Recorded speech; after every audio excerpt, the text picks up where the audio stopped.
Sports Tonight, reaching you live from Channels TV Sports Center in Lagos, Nigeria. All of those updates I talked to you about, I'd like to hear from you, particularly that hint from Ahmad Ahmad, the Confederation of African Football president, saying, look, we respect decisions taken before, giving Cameroon the hosting right for the 2019 AFCON. But if Cameroon does not meet standards, if Cameroon does not show us that they are ready, we'll shake hands, tell them thank you, and go elsewhere. Let's hear from you. What does that mean for African football? Talk to us on Twitter, channels_sports, Facebook, channels-sports. You can also send an email to sportstonight@channelstv.com. You can also join in congratulating NFF second Vice President Shehu Diko on his appointment into FIFA's committee, and the 7 others also that made it to the various CAF committees. It's all about football development in Nigeria. Let's get on with the show now. Time to take a look at the development of rugby in Nigeria and Africa. The Nigerian Rugby Football Federation, they have a new board. I told you at the start of the program, the new president, Kelechukwu Mbago, and they have said they want to develop the sport at every level.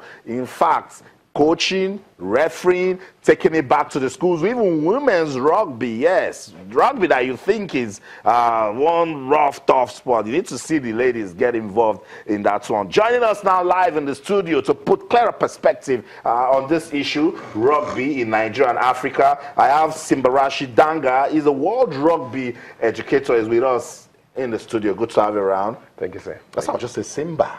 Simba, yes. Okay, thank you. Good to have you. And this man, we call him Mr. Rugby in this country, Tiense Williams. He's the technical director of the Nigerian Rugby Football Federation. Tiense, good to have you on the show. Thank you very much. It's nice to be back here on Channels TV. Good evening, viewers. That's right. It's been a long, long time. Simba is closer, so let me start with him. Simba, why are you in Nigeria?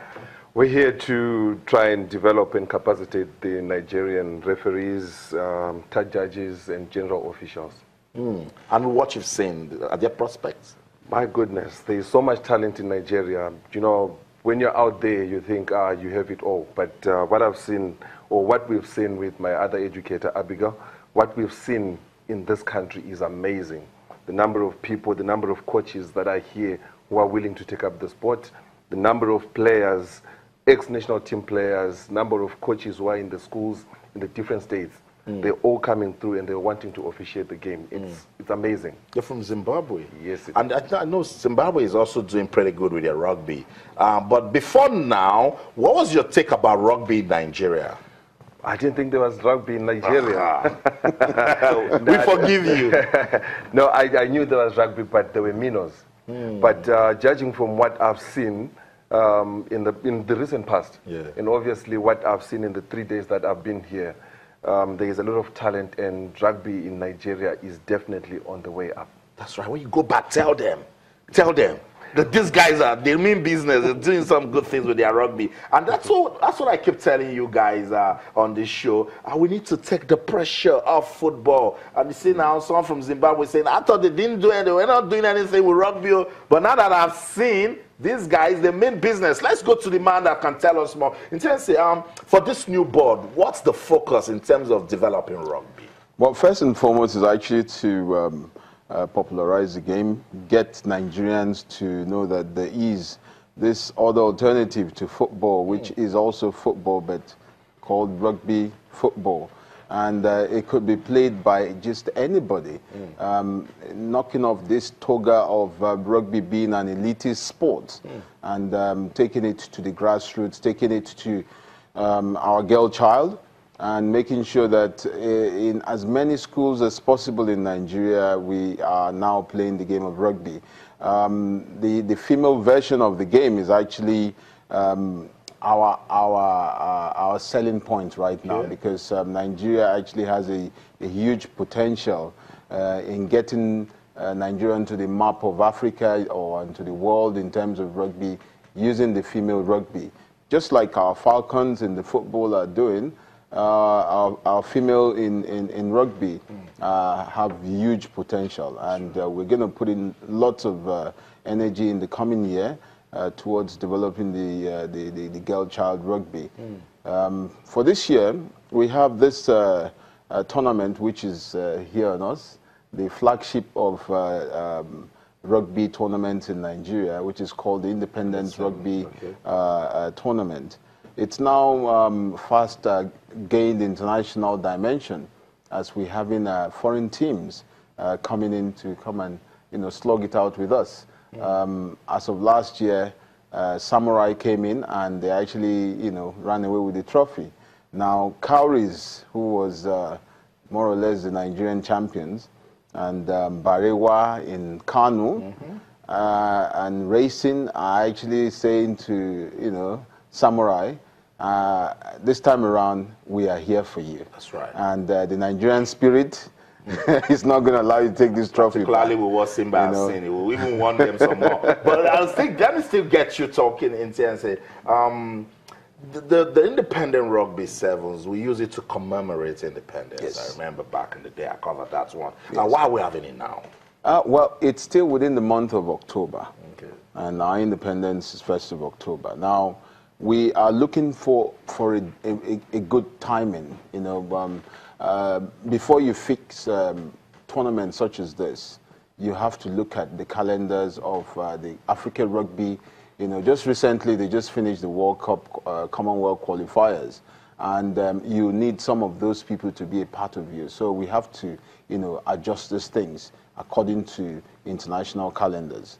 Okay, so sounds good. We're looking forward to that one. Intense will still give us more details, but let's come to Simbarashi Danga. I like the name. It's like kind of dancing. You guys have certified 16 Nigerian referees. That's good news for me. What did you see in them before you gave them that certification? First, on day one, we actually went through the touch judging course where you have the assistant ARs. We teach them what to do, and we work with them. It's not more of us talking, it's us sharing ideas and obviously correcting them where they might be going wrong. And from that experience, I also get to learn a thing or two on how to better deliver the next course.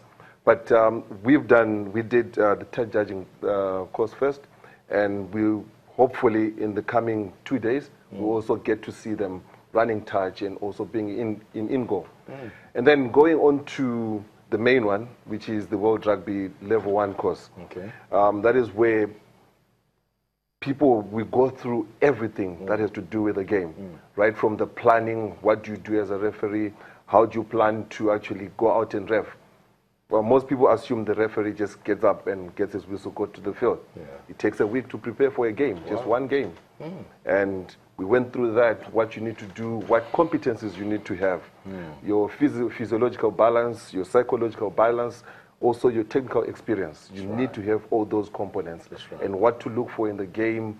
And it was beautiful having, actually doing this course here, because instead of it being a top-down thing, it became more a bottom-up. Wow. They gave the ideas. They came up with the ideas, which are predetermined by their existing environment. And we could only just but build from there and mold from there. And if anyone is to come back here a year from today, we should see a different lot in terms of rugby officiating. And I would really love to officiate with some of the referees we certified here in international tournaments in the coming year. How many? And it is very possible. It sounds good. How many were there that came out? We had 16 refs that came out. How many? 16 referees that came out from 16. Across all states. 16, okay. 16. Okay, that's sometimes you certified the 16. All of them were certified, but I must be quick to say this. Of those 16, 3 were women. Wow. The women are getting into it. That's and right. like Tinsi has said, the women are the selling point of the game. That's right. And the women will take the sport even further. That's right. Maybe more than the men. But it's just the girl child that we are pushing, and that Nigerian Rugby Football Federation is also pushing. That's right.